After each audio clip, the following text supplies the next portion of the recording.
Maestro Sir Anton, guro't vlogger na Pilipino, tagahatid ng balita sa bayan ay totoo. Mga benepisyo ng guro, kanyang tinatalakay. Sa video natin ngayon mga kamaestro ay pag-usapan pa rin natin itong tungkol sa 7 years loan term. Ayan. Pero bago natin talakayin itong 7 years loan term. Ayan, so nais ko muna pong kumustahin po ang lahat mga kamaestro natin dyan. Ayan, happy weekend po. Although medyo masungit po ang panahon. Ayan, medyo hindi po maganda ang panahon ngayong weekend. Especially po sa mga lugar sa western section ng bansa, sa bandang Visayas, Luzon. Ayan, and maging sa Mindanao, yung western section po ng bansa natin ay talagang inuulan. Ayan, dahil po yan sa mas pinaigting na habagat. Ayan, dahil po sa bagyong Inday. Ayan, although hindi naman tayo direktang natatamaan ng bagyong Inday or ng Typhoon Inday. Ayan, pero ang hatak naman po ng habagat ay malakas. Kaya yan po yung dahilan kung bakit walang tigil ang ulan, especially po sa western section po ng bansa natin. And syempre dyan sa northern Luzon, kung saan direkta po kayong nahagip ng circulation ng Inday, sapagkat malaki po ito si Inday. So dyan sa may extreme northern Luzon, ayan, kasama na po dyan ang Batanes Group of Islands. Ingat-ingat po kayo dyan. Alam ko po, ramdam niyo po yung lakas ng hangin ni Inday. So sana po ay nasa mabuti po kayong kalagayan. And syempre dito naman sa atin, sa western section ng bansa, sa Central Luzon, ayan, sa Calabarzon, Mimaropa, ayan, Western Visayas, ayan, and sa Buanga Peninsula naman sa Mindanao, yung mga apektado ng habagat, ingat-ingat din po. At meron na tayong mga nababalitaan na pagbaha sa iba't ibang bahagi ng bansa. Ayan, so sana po ay ligtas po ang lahat. Ayan, enjoy natin tong weekend kahit medyo maulan. Ayan, so balikan po natin tong topic natin for this video, yung 7 years long term pa rin. Kasi syempre, hanggang sa kasalukuyan ay wala pa rin talagang linaw mga kamaestro kung kailan ba talaga ito i-implement. Although may mga nababalitaan nga po tayo mga kamaestro na mayroon na raw nag-start mag-offer ng 7 years loan term na mga bangko. Although sa mga source po natin ay hindi pa nababanggit kung ano-ano mga bangko po yun, pero meron na raw. So hindi pa natin siya kino-confirm.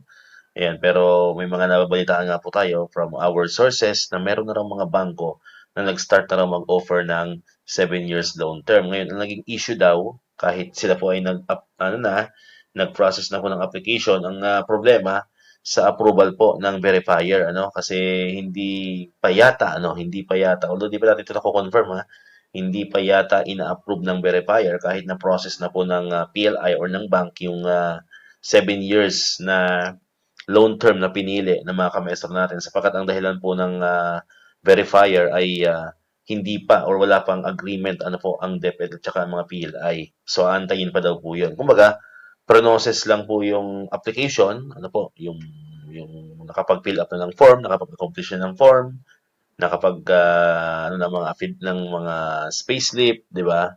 Kumbaga, okay na yung requirements pero hindi pa makukuha yung pera kasi wala pang approval ng verifier, sapagkat ang dahilan nga po ng verifier is wala pa pong formal agreement from DepEd and PLI. So you're waiting pa rin po and based pa rin naman sa mga sources po natin, ang pag-uusap ng PLI and DepEd ay July 14 although nabalita na rin po natin yan before. So July 14 daw ang pagpupulong ng mga PLIs at ng DepEd. So, kung July 14 po yan, ibig sabihin next week, mga kamaestro. So, ngayon po ay July 10, kung tayo nagkakamali, 11, 12, 13, 14. So, Martes, correct me if I'm wrong. Kung Martes nga ba yung 14, wala pong hawak na calendar ngayon.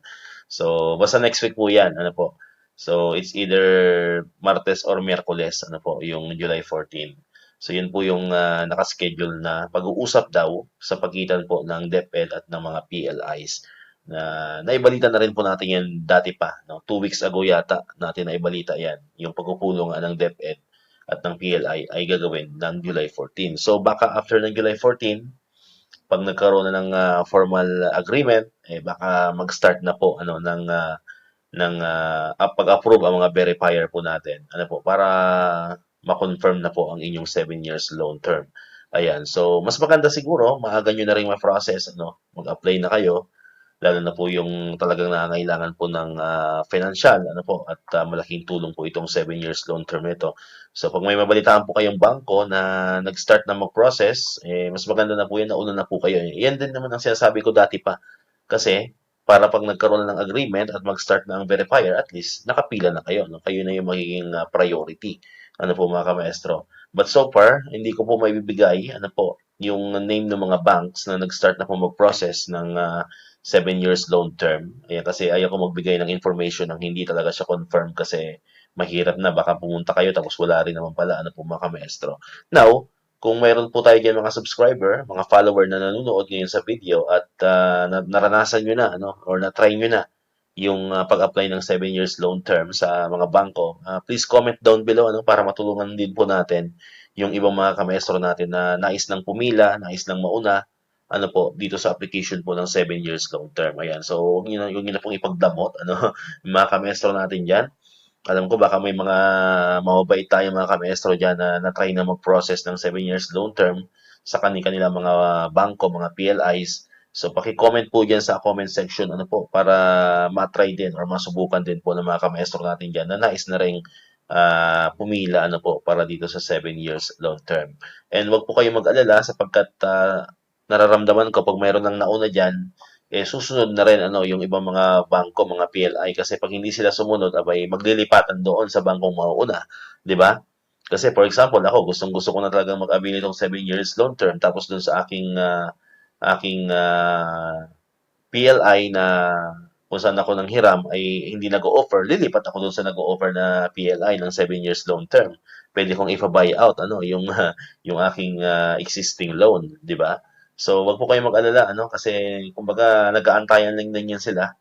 So, pag may nauna na dyan, I think lahat po yan. Kung hindi man lahat, majority ng mga banks po natin ay susunod na rin po yan. Kasi pagka hindi sila sumunod, mawawalan sila ng kliyente. Ano po, mga kamaestro. Ayan. So, abang-abangan niyo po sa channel po natin, Pag may mga nabalitaan po tayong mga bangko na nag-start na mag-process, babalita po natin yan dito sa ating YouTube channel. And sabi ko nga kanina, sa mga mabait po natin, mga subscriber po dyan na na-try na, nasubukan na mag-apply ng 7 years loan term, comment down below kung anong mga bangko po yan para matulungan din po natin yung ibang mga kamaestro po natin. Alright, so dito ko natatapos itong ating video ngayon mga kamaestro.